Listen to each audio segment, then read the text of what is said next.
कालपासून आमचे शिवसेनेचे नेते आदरणीय उमेददादा पाटील हे आंदोलनासाठी बसले आहेत। तर त्यांचा आंदोलनाचा मेन विषय असा आहे की नारपार गिरणा प्रकल्प। मित्रांनो, नारपार गिरणा प्रकल्प हा नार आणि पार या नद्यांपासून सुरुवात होतो, जो पेठ आणि सुरगाणा हे नाशिक जिल्ह्याचे 2 तालुके आहेत। ज्या तालुक्यातल्या ज्या नारपार नदीचं जे पाणी होतं 29 TMC हे नेहमी वाया जात होतं।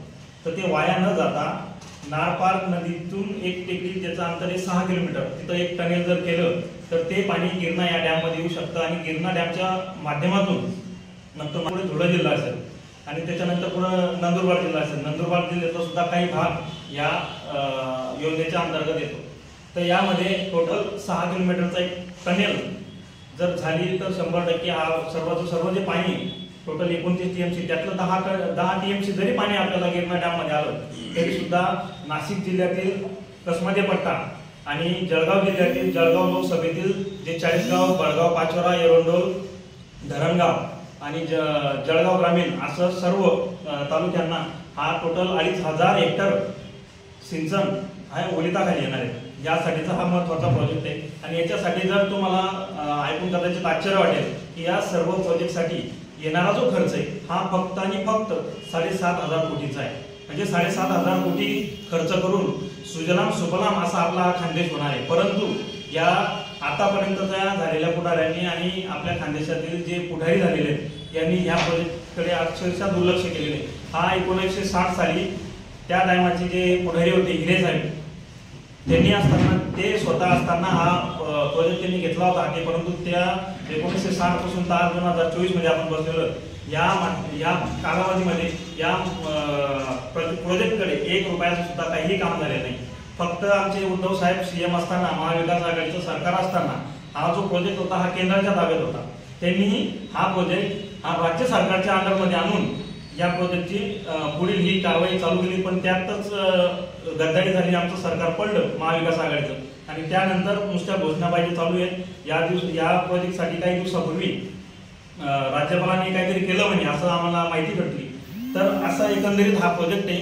याच्यात टोटल 10 TMC पाणीचा हा वापर होणार आहे आणि हे पुढे तापी मार्गे हा गुजरातमध्ये जाणार।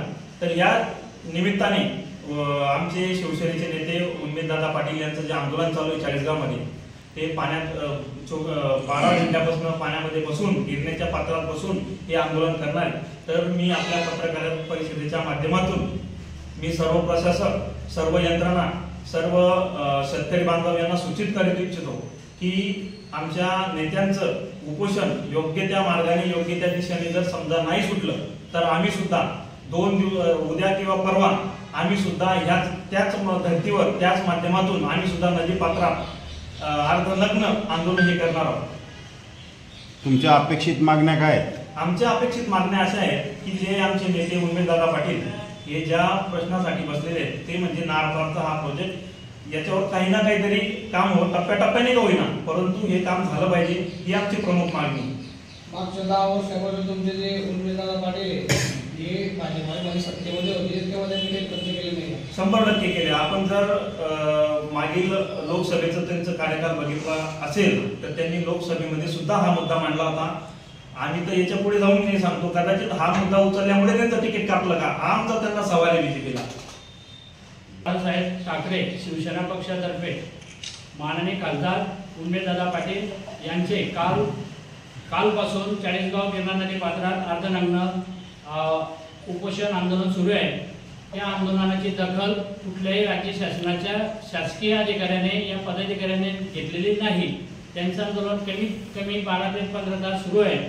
त्या आंदोलनाला पाठिंबा म्हणून उमेदवारांचं आंदोलन बळकट करण्यासाठी पाचोरा तालुका उद्धव बाळासाहेब ठाकरे शिवसेना पक्षातर्फे पक्षाच्या नेत्या वैश्वताई सुरवंशी यांच्या नेतृत्वाखाली पाचोरा तालुक्यात सोमवारी सकाळी 10 वाजेपासून आम्हाला गिरणा नदी पात्रात म्हणजे ओझर, परगाडे या पुणगाव या 3 ठिकाणापैकी एका ठिकाणावर आमचे शिवसेनाचे आंदोलन होणार आहे। गिरणा नदी पात्रामध्ये तसा उमेददाराचं आंदोलन सुरू आहे, त्या स्वरूपाचं आंदोलन पाचोरा शिवसेनेच्या वतीने करण्यात येणार आहे। सर्व शेतकरी बांधवांच्या हितासाठी असल्यामुळे मी पाचोरा तालुक्यातील सर्व शेतकरी बांधवांना सांगू इच्छितो की सोमवारी होणाऱ्या या आंदोलनात आपण मोठ्या संख्येने उपस्थित राहावे. युवा सेना, शिवसेना, महिला आघाडी व शेतकरी सर्व बांधवांनी त्या आंदोलनात आपण उपस्थित